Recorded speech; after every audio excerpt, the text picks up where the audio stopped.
மேஷராசி அன்பர்களே, ஆனி மாதம் உங்களுக்கு அற்புதமாக அமையப்போகிறது. விசேஷமாக மேஷராசியில் இருக்கக்கூடியவங்க சொத்து சம்பந்தமான விஷயங்களில் அனுகிரகம் பெறணும் அப்படின்னு சொன்னால் அதற்கு இந்த மாதத்தை நீங்கள் தாராளமாக முழுமையாக பயன்படுத்தி கொள்ளலாம். இந்த மாதத்தில் ராசியாதிபதியாக இருக்கக்கூடிய செவ்வாய் ராசியில் ஆட்சி பலம் பெற்று இருக்கார். பிறகு ராசிக்கு 2ஆம் இடத்துல சுக்கிரன் வீட்டில் இருக்கார். அந்த செவ்வாய்க்கு வீடு கொடுக்கக்கூடிய சுக்கிரன் ராசிக்கு 4ஆம் இடத்துல இந்த மாதத்தின் பெரும்பான்மையான அதிகமான நாட்கள் சஞ்சரிக்கின்றார். அதனால் வீடுன்னு சொல்லக்கூடிய யோகம் முதல்ல உங்களுக்கு இருக்குது. அப்போது மேஷராசியில் யாரெல்லாம் வீடு வாங்கணும்னு நினைக்கிறீங்களோ, வீடு கட்ட தொடங்கணும்னு நினைக்கிறீங்களோ, நீங்கள்லாம் இந்த ஆனி மாதத்தில் அதற்கான முயற்சிகள் எல்லாம் தாராளமாக செய்யலாம். அடுத்ததாக வாகன யோகம் பெறக்கூடியவர்களாக நீங்கள் இருக்கீங்க. உங்களுடைய ராசிக்கு 4ஆம் இடத்துல 3 சுபகிரகங்கள் சேர்ந்து சஞ்சரிக்கும் இந்த மாதத்தில். அதாவது புதன், குரு, சுக்கிரன் சொல்லக்கூடியவங்க 3 சுபகிரகங்கள்.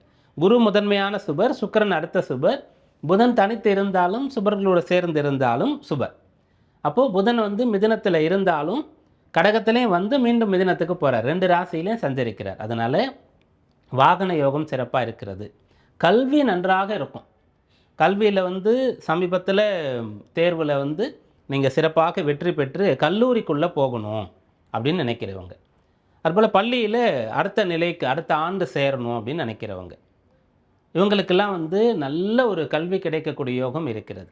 கல்லூரியில் நீங்கள் ஆசைப்பட்ட மாதிரி ஒரு பெரிய காலேஜில் போய் சேரணும், நீங்கள் என்ன கோர்ஸ் ஆசைப்படுறீங்களோ அது கிடைக்கணும்னு சொன்னால் அதற்கான முயற்சியை நம்பிக்கையோடு தாராளமாக நீங்கள் செய்யலாம்.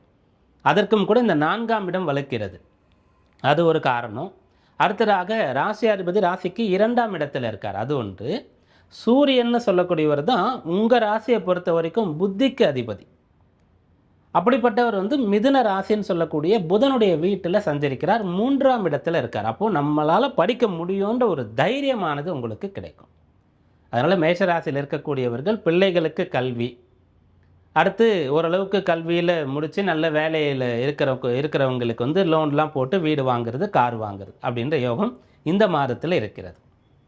திருமண விஷயங்கள் இந்த மாதத்தில் அனுகூலமாக இருக்குமா அப்படின்னு கேட்டால், மேஷராசியில் இருக்கக்கூடிய மனவயது அன்பர்களுக்கு ராசியாதிபதி 2ஆம் இடம் சொல்லக்கூடிய குடும்பஸ்தானத்தில் சுக்கிரன் வீட்டில் இருக்கிறதுனால, அந்த சுக்கிரன் 4ஆம் இடத்துல குருவோடு சேர்ந்து இருக்கிறதுனால குடும்பத்தில் பெரியவர்கள் பார்த்து வைக்கக்கூடிய திருமண விஷயங்கள் அனுகூலமாக இருக்கிறது. மேஷராசியில் இருக்கக்கூடிய புதுமண தம்பதிகள், அப்புறம் புத்திர பேற்றை எதிர்பார்த்து இருக்கக்கூடியவர்களுக்கு அதில் ஏதாவது தடை இருந்தால் விலகக்கூடிய அம்சம் இப்போது இருக்கும். ஏன்னா ராசிக்கு 5ல் கேது இருக்கார். அப்போது அந்த புத்திரம் சம்பந்தமாக, புத்திர சந்தானம் சம்பந்தமாக கொஞ்சம் ஏதோ ஒரு குழப்பம் தடை இருக்கிறது அப்படின்னு சொன்னால் சுக்கிரன் அந்த இடத்துக்கு போக போகிறார். அதனால் குடும்ப விருத்தின்னு சொல்லக்கூடிய 2ஆம் இடத்து அதிபதி 5ஆம் இடத்திற்கு போகிறதுனால புத்திர பாக்கியம் சம்பந்தமாக அனுகூலம் இருக்கிறது.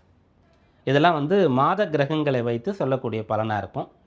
இந்த ஆனி மாதத்தில் பொதுவாக நீங்கள் எதில் கவனமாக இருக்கணும் அப்படின்னு கேட்டால், அதிகமான செலவுகள் செய்யணும் அப்படின்ற ஒரு நிலை உங்களுக்கு வந்தால் சுப செலவாக அது இருக்கணும், சொத்து வாங்கிறதா இருக்கணும், கல்வி செலவாக இருக்கணும். இதை தாராளமாக நீங்கள் செய்யலாம்.